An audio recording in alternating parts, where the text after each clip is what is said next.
Bismillahirrahmanirrahim. Assalamualaikum warahmatullahi wabarakatuh. Alhamdulillahilladzi akhrajan nasa minadh dhulumati ilan nur wa yahdihim ila siratikal mustaqim. A'udzu billahi minasyaitonir rajim. Bismillahirrahmanirrahim. Asyhadu an la ilaha illallah wahdahu la syarika lah wa asyhadu anna Muhammadan 'abduhu wa rasuluhu la nabiyya ba'da. Amma ba'd.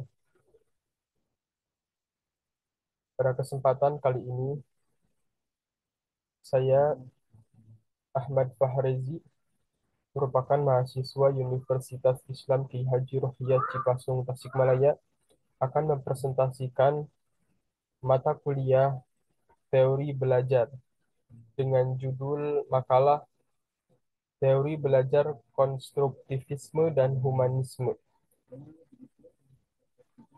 dengan dosen pengampu Bapak Heru Nugraha, MPDI. Semoga beliau senantiasa ada dalam lindungan Allah Subhanahu wa taala serta kesehatan dari Allah Subhanahu wa taala. Amin ya Allah ya rabbal alamin.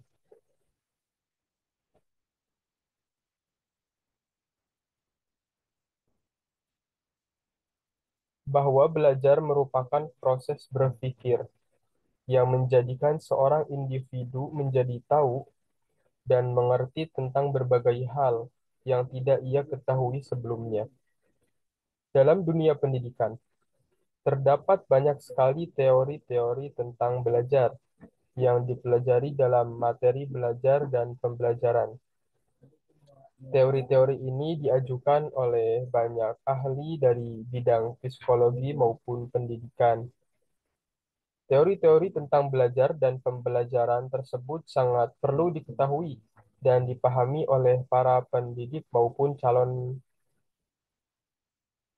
pendidik agar mereka mampu memahami bagaimana proses belajar dalam pembelajaran yang baik, sehingga mereka dapat mendidik para peserta didik dengan baik.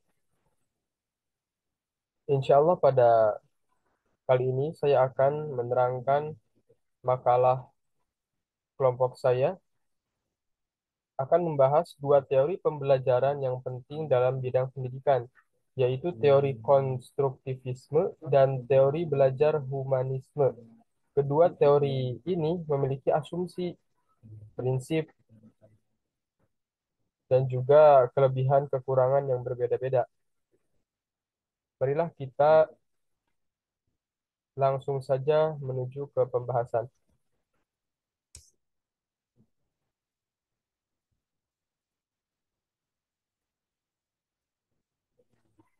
Yang pertama, teori belajar konstruktivisme.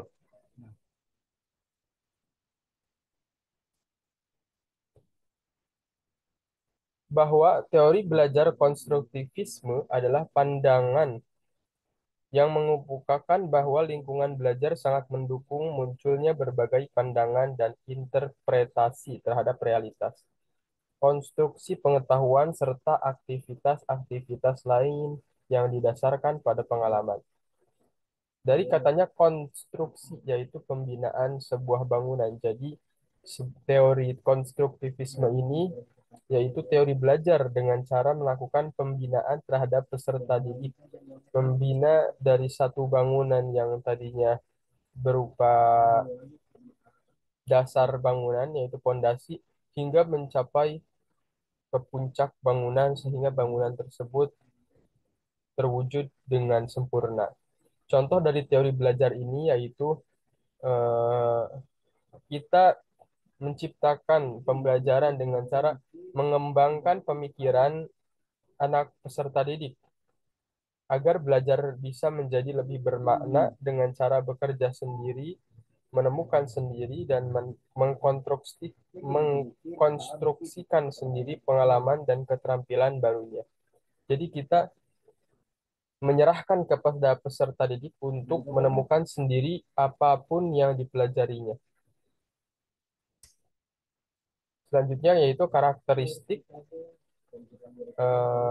dalam teori belajar konstruktivisme.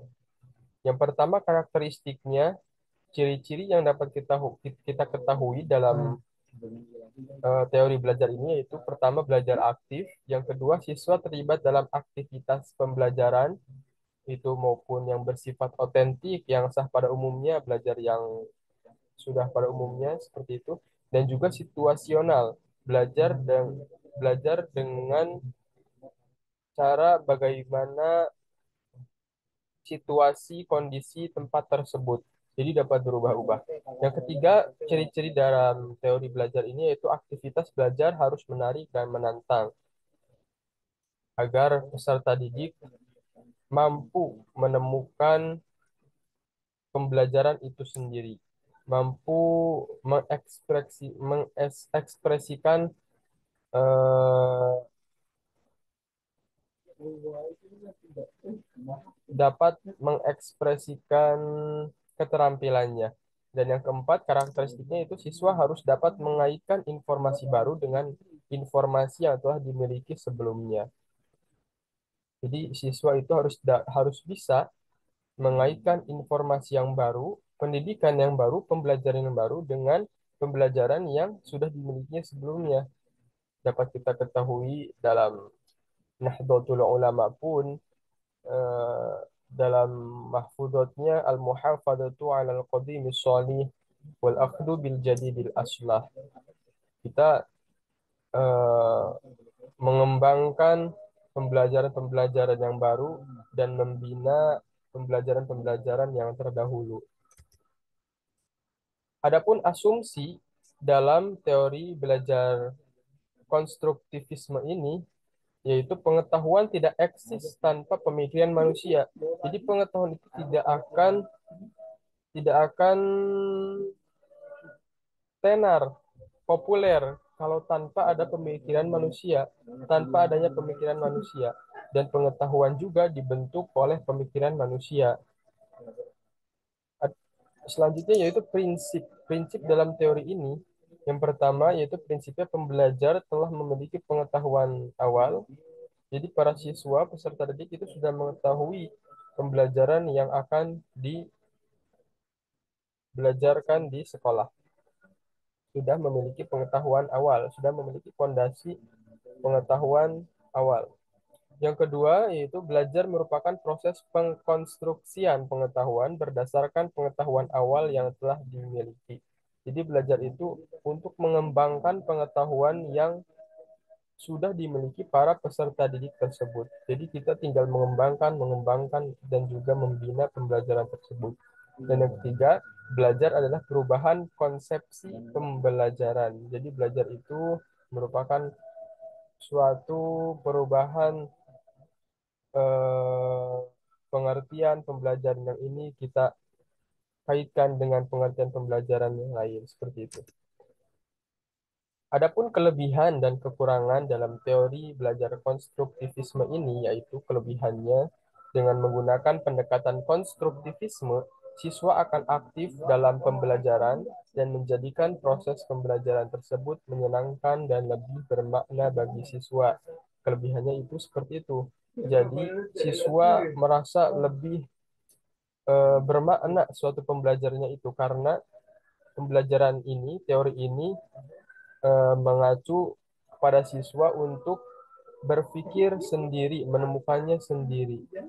Namun kekurangan di sini, siswa mengkonstruksi pengetahuannya sendiri. Tidak jarang bahwa hasil konstruksi siswa tidak cocok dengan hasil konstruksi para ilmuwan, sehingga menyebabkan miskonsepsi atau berbeda pengertian. Nah, di samping perbedaan pengertian ini, kekurangan ini, kita harus bisa menambahkan atau menutupi kekurangan ini dengan cara para pendidik untuk membimbing siswa-siswanya agar tidak miskonsepsi dengan para ilmuwan sebelumnya. Seperti itu kelebihan dan kekurangan dan juga terkait dengan teori belajar konstruktivisme. Yang selanjutnya yaitu teori belajar humanisme. Kita masuk kepada teori belajar humanisme. Bahwa teori belajar ini mengutamakan pada proses belajar, bukan pada hasil belajar. Jadi, mengutamakan pada proses pembelajaran tersebut, bukan pada hasil belajarnya. Teori ini mengemban konsep untuk memanusiakan manusia, sehingga manusia, yaitu peserta didik, mampu memahami diri dan lingkungannya. Dari kata human, kan human itu manusia. Jadi teori ini memanusiakan manusia. Teori ini mencakup agar para peserta didik itu mengerti. Jadi keluar dari kelas itu sudah mengerti. Tidak keluar kelas itu tidak sampai mereka tidak mengerti apa pembelajaran yang tadi disampaikan oleh guru. Contoh dari teori ini yaitu memperhatikan dan memberikan motivasi belajar pada peserta didik. Terus didorong dengan motivasi-motivasi belajar kepada peserta didik. Memberikan penjelasan kembali apabila ada peserta didik yang belum paham. Terus diberikan penjelasan oleh guru agar seluruh peserta didik yang masuk dalam kelas itu menjadi paham semuanya.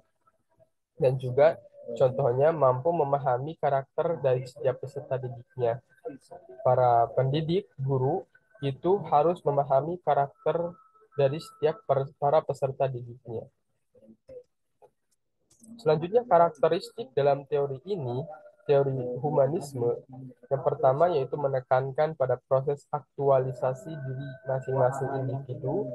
Yang kedua, proses merupakan hal penting yang menjadi fokus utama belajar, melibatkan peran aspek kognitif dan efektif, mengedepankan pengetahuan atau pemahaman individu, dan juga ciri dari teori humanisme ini adalah mengedepankan bentuk perilaku diri sendiri. Adapun asumsi dalam teori belajar humanisme ini, yaitu teori belajar apapun baik dan dapat dimanfaatkan. Ini asumsi yang dikeluarkan oleh teori humanisme bahwa teori belajar apapun, teori belajar kognitif, konstruktivisme dan lain sebagainya itu semuanya baik dan dapat dimanfaatkan. Asal tujuannya adalah untuk memanusiakan manusia, yaitu pencapaian aktualisasi diri, pemahaman diri, serta realisasi diri orang belajar secara optimal. Semuanya pun baik, asalkan tujuan dari teori tersebut yaitu untuk memanusiakan manusia, untuk memberi pengajaran kepada para peserta didik, untuk memberi pemahaman, pengertian kepada peserta didik agar mereka semua dapat mengerti dari pembelajaran yang telah disampaikan. Adapun prinsip dalam teori humanisme, yaitu prinsipnya mengedepankan bagaimana memanusiakan manusia, serta peserta didik mampu mengembangkan potensi dirinya. Dalam teori belajar humanistik, proses belajar harus berhulu dan bermuara pada manusia itu sendiri. Jadi, kita harus benar-benar bisa memanusiakan manusia. Peserta didik harus mengerti apa yang kita bicarakan, apa yang kita sampaikan, apa yang guru sampaikan itu harus mengerti. Adapun kelebihan dan kekurangan dalam teori ini, yaitu kelebihannya mampu membawa manfaat bagi setiap individunya karena kita tujuannya prosesnya itu dengan cara yang baik dan juga membantu membentuk kepribadian, perubahan sikap ke arah yang positif dan hati nurani, membantu meningkatkan kreativitas setiap orang, membentuk pola pikir yang cerdas dan luas, serta sikap yang baik. Ini merupakan kelebihan teori ini. Adapun teori Adapun kekurangan dalam teori humanisme ini, yaitu peserta didik yang tidak ada keinginan untuk memahami potensi dirinya, akan tertinggal dalam proses belajar dan peserta didik terlalu diberi kebebasan. Jadi kekurangan dalam teori ini yaitu peserta didik terlalu diberi kebebasan untuk berpendapat, kebebasan untuk berpikir, dan kekurangannya itu bagi peserta didik yang tertinggal dalam proses belajar, yang tidak memiliki keinginan yang kuat untuk memahami suatu pembelajaran. Nah, ini akan tertinggal. Nah, ini kekurangan teori humanisme. Berikut adalah penjelasan makalah kami tentang teori belajar konstruktivisme dan juga teori belajar humanisme. Merupakan tugas Pribadi, mata kuliah teori belajar, dosen pengampu Bapak Heru Nugraha MPDI. Terima kasih.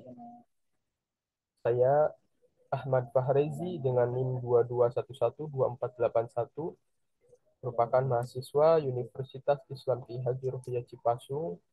Memohon maaf yang sebesar-besarnya apabila terdapat kata-kata yang kurang berkenan.